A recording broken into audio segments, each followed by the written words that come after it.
So hello to you. Hello. Hello. Hello. Hello. It's good to see you as always. Students of Raviel, yes. Very well, very well.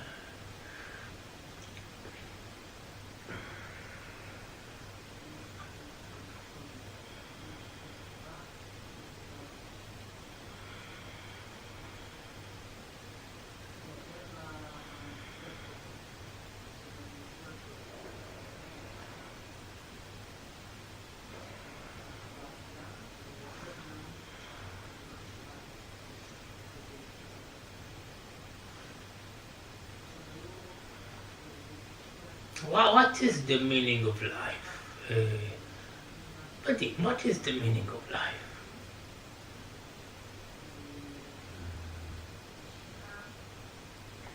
Love. I mean, what is the meaning of life?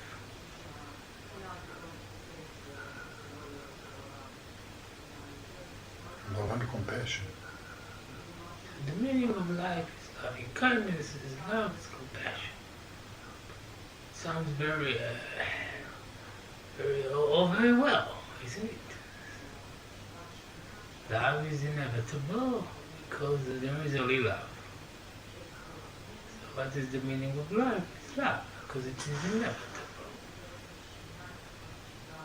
But this is of no importance and of no relevance. Why? Why is there is no relevance in the question of the meaning of life and the answer that is love? Because it is the only question you asked it.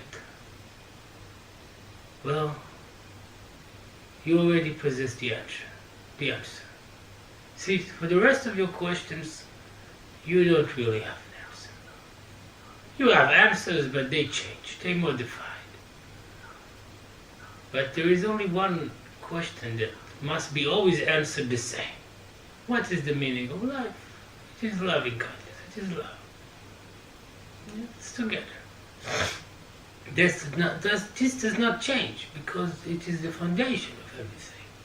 Everything is founded upon this. It is irrelevant to speak of the meaning of life as a question.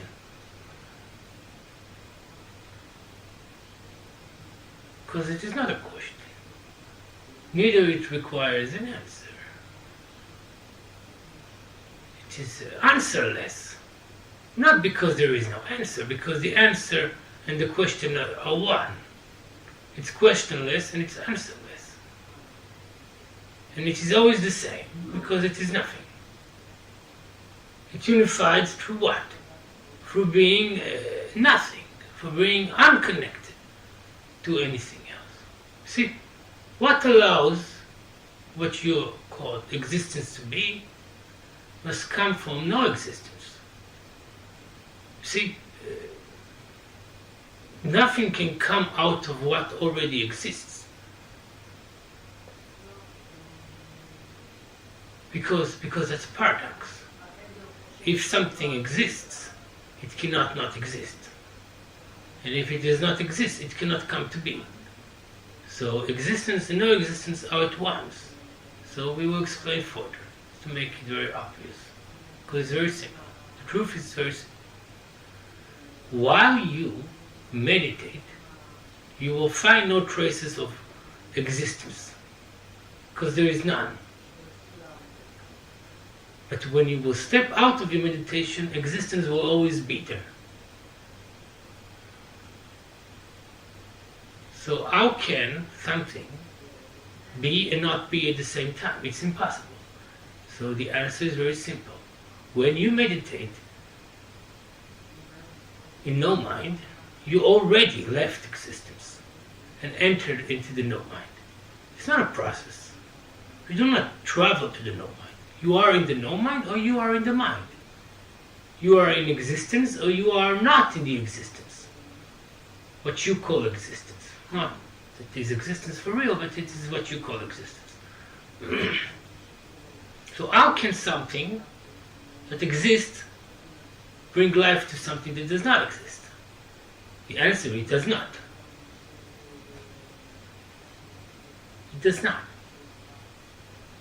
When does a cell in the body, cells in the body, when do they turn cancer?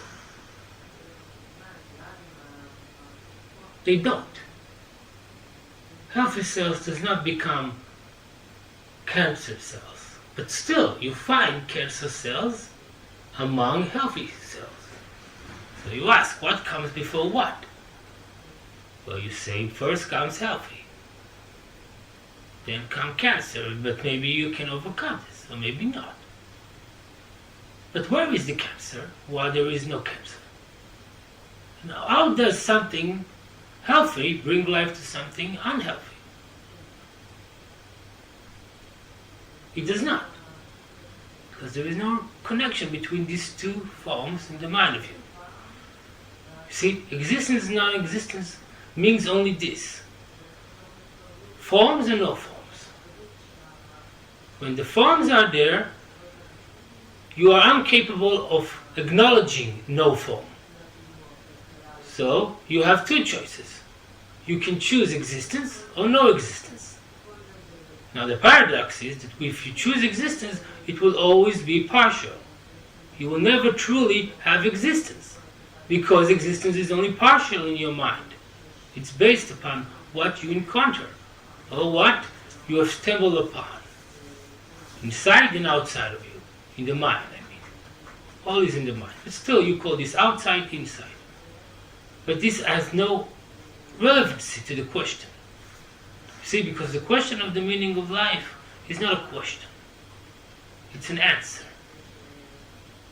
What is the meaning of life? Well, this is the meaning of life. This is the only meaning that there is.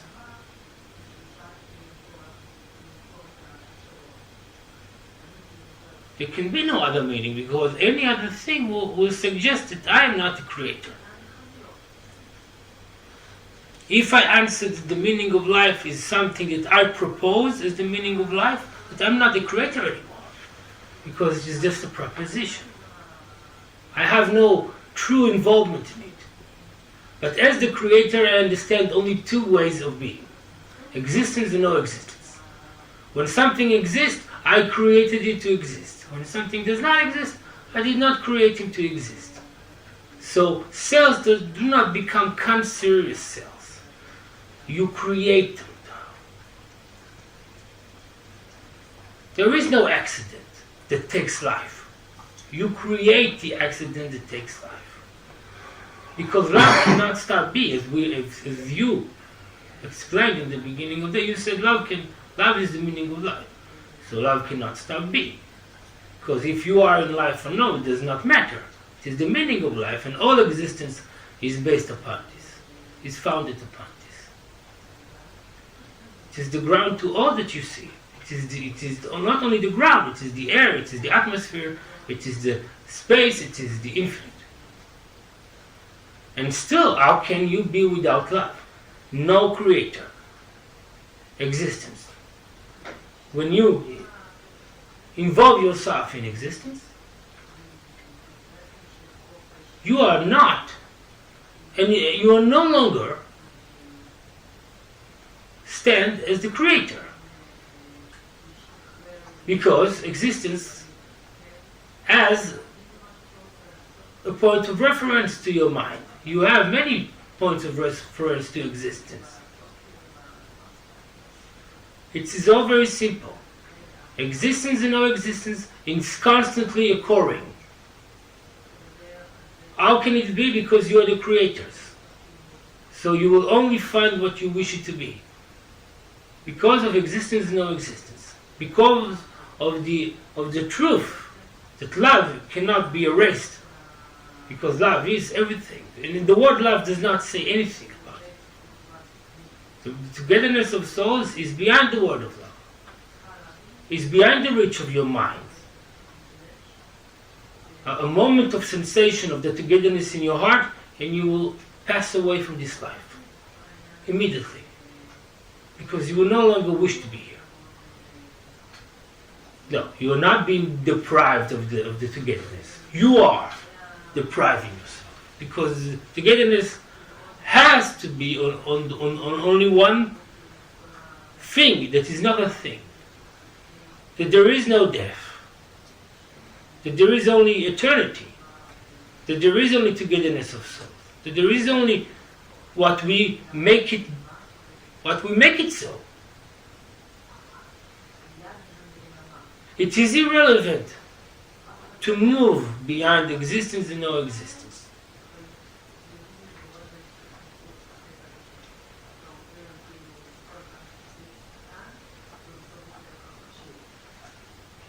It is irrelevant to look further for more information.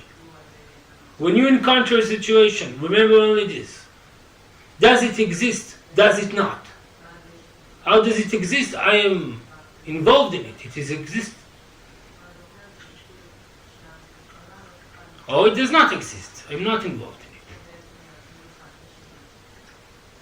in it. As a creator, I know only this. It does not exist if I am not involved in it.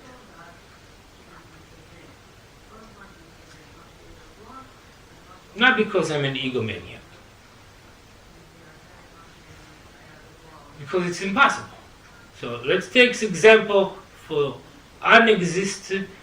for existence in your mind that make you stumble off the no-existence. Hatred, jealousy, envy, greed, arrogance, lies, deceit, betrayals, suffering, abuse, misabuse,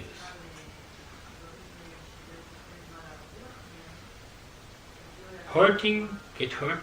Never mind. It goes in infinite the list. All in the mind of you. All this, what does it mean? Existence. It means that the question of the meaning of life has been forgotten, because the answer has been forgotten. There is no question. To ask the meaning of life is not to be already in the meaning of life, but to be supposedly only in your mind, because it's not really there, outside of the meaning of life. It's to be drifted with the boat in the ocean without being able to control it. Drift upon the ocean without managing to control it. Your lies, your deceits, your hatred, it's what? It's existence.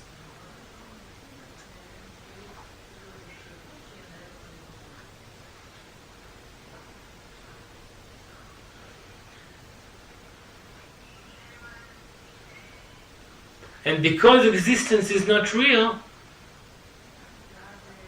in any way, it is not real, because it is existence, and existence cannot be.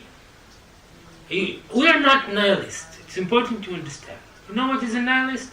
Nihilist is someone who does not believe in anything. Okay? We do not say this. We say the opposite. There is nothing to believe in. It sounds absurd, but we're telling you the truth. If you are the creators, what is to believe in? And no, the creators does not need to believe in themselves. They already the faith itself. They are the consciousness that allows God to appear and the faith in God to appear with it. You see, as a soul, you are not engaged ever with the question, what is the meaning of life? Because it's impossible for a soul that acknowledges itself as the creator to ask such a what? This is nothing, this question. Every time you have this question is in your mind, what is the meaning of life? Remember, you have forgotten who you are, where you came from, and basically you forgot everything. Because the question shows you that you are not the answer. Do you understand everything I say? Do I make myself clear? Yes. This lesson is not easy to comprehend at once. It has what you may call circles in it. And I try to move deeper and deeper in the circles. Yes, to go more to the center. We have begun by stating that the meaning of life is loving kindness, it's love, but it's not a question. It is already the answer. Once it has become the question, you know you've forgotten. Forgotten what? That there is nothing beside existence and no existence. As a soul, you acknowledge nothing else. Existence is always superficial because it's always focused on certain points of reference, point of views, perspectives. And it is not relevant for you as souls. So to remember yourself as souls, you must let go of your question to the what is the meaning of life. Always remember what Master Seth said to you. The question is false. It states that there can be something else beside yourself as the creator, as a soul, as of the brotherhood. And that's impossible. Think not of it, it is nothing. Observe it quietly, it is everything. What is this? Huh? What is that is when you think is nothing and you observe is everything? Silence. When you think of it, it is nothing. You have no word for it. It's meaningless to speak of it. But when you observe it silently, it becomes everything. Why? Because then the presence of you, not as you as an individual, but of you as part of the awareness that is of the one, as you call this, of the brotherhood, of sonship, yes?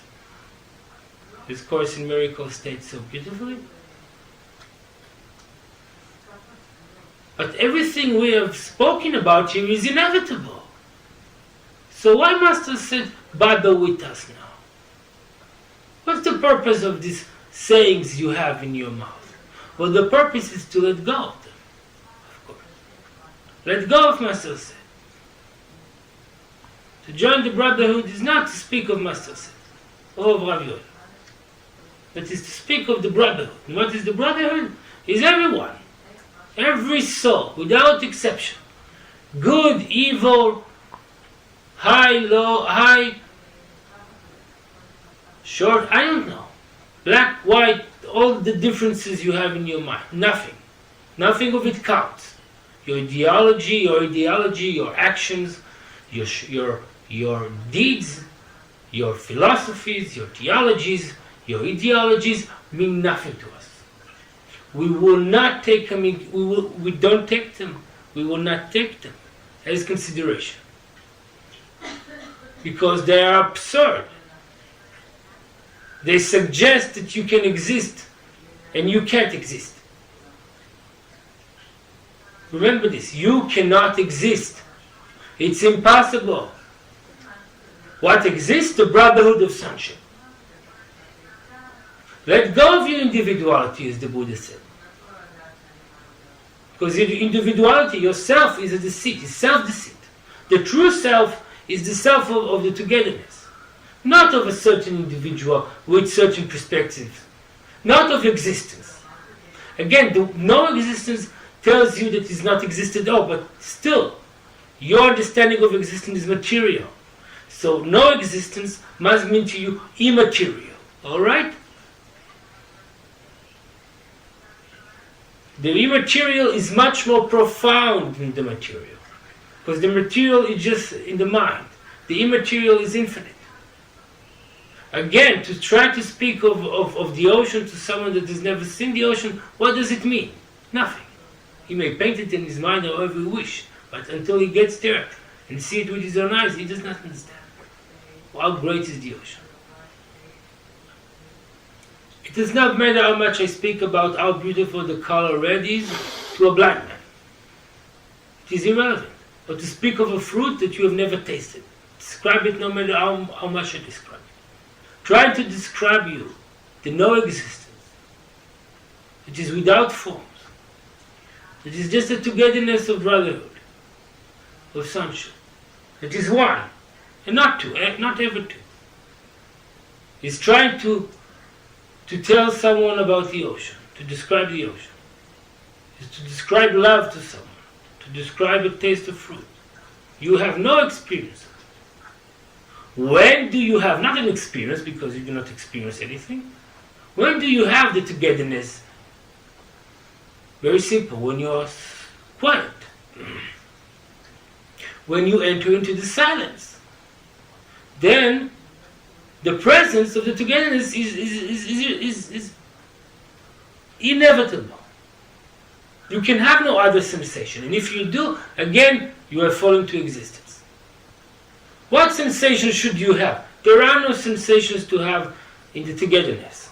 Always try to think of you as the togetherness, not as individuals. Do you understand? And when the togetherness is based on what? As you said, it is love. But what is love? What does the word mean? It is love as it is. It is to be in the womb of your mother again. That's safe it is. More safer. Safer. You can't get hurt in any way. You can't lose your life again. You can't lose life now either, but you imagine you can. Do you understand everything I speak here? Yes.